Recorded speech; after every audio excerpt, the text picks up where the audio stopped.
بسم الله الرحمن الرحيم اللهم صل على محمد وآل محمد.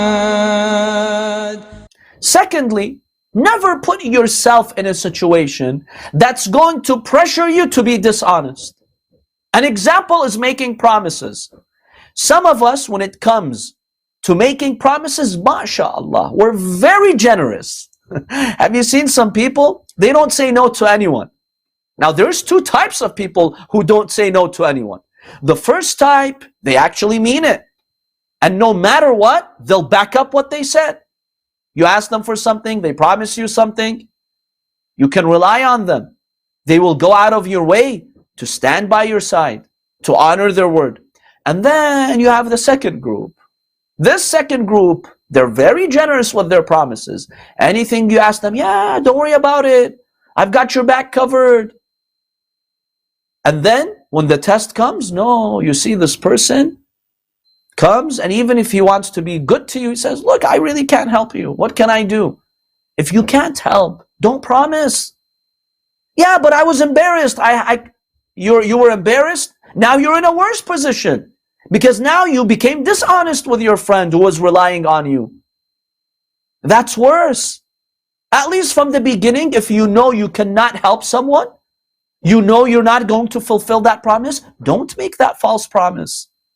That's not a quality of someone who grows up in the school of Imam al-Hussein alayhi salam. Only make a promise when you can back it up. You know why Karbala happened? Aside from the divine will of Allah subhanahu wa ta'ala. You know why Karbala worldly happened? Because the people of Kufa and those surrounding areas, they made false promises. Oh Hussein, they sent him thousands of letters. Come, we'll stand by your side, we'll support you, we'll sacrifice you. And Imam Hussein was not fooled by them. He was not deceived by them. He knew what will happen, but this was the will of God.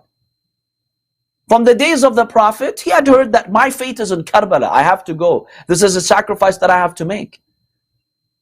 But they made false promises, and then they did not back up their promises.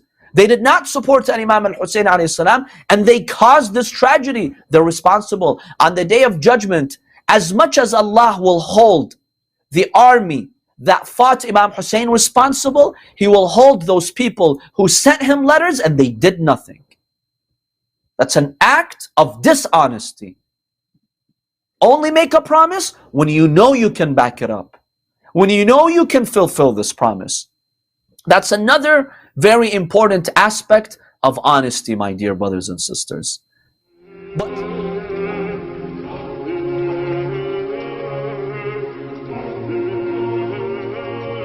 يا حسين